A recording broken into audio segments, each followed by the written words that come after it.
আপনি কি কখনো এরকম বলেছেন, আই ডোন্ট হ্যাভ সাম মানি, আমার কাছে কিছু টাকা নেই? তাহলে ভুল বলেছেন। সঠিকটা হবে আই ডোন্ট হ্যাভ এনি মানি, আমার কাছে একটুও টাকা নেই। এখন কথা হচ্ছে, সাম বসালে বাক্যটা ভুল এবং এনি বসালে বাক্যটা সঠিক। কারণ কি? কারণটা জেনে আসি চলেন। এই সাম শব্দটি ব্যবহার হয় সবসময় পজিটিভ বাক্যে।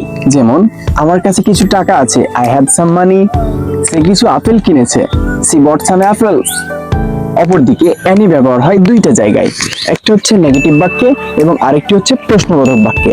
নেগেটিভ বাক্যে প্রয়োগ, যেমন আমার কাছে একটুও টাকা নেই, I don't have any money. বা তার কোনো ফ্রেন্ডস নেই, she doesn't have any friends. আরেকটি হচ্ছে প্রশ্নবোধক বাক্যে, যেমন তোমার কাছে কি চিনি আছে, do you have any sugar. বা তুমি কি বইটি কিনেছিলে, did you buy any books. তাহলে সহজে মনে রাখার টেকনিক হচ্ছে, এই সাম শব্দটি ব্যবহার হবে পজিটিভ বাক্যে এবং অ্যানি শব্দটি ব্যবহার হবে নেগেটিভ বাক্যে ও প্রশ্নবোধক বাক্যে। আশা করি বুঝতে পারছেন।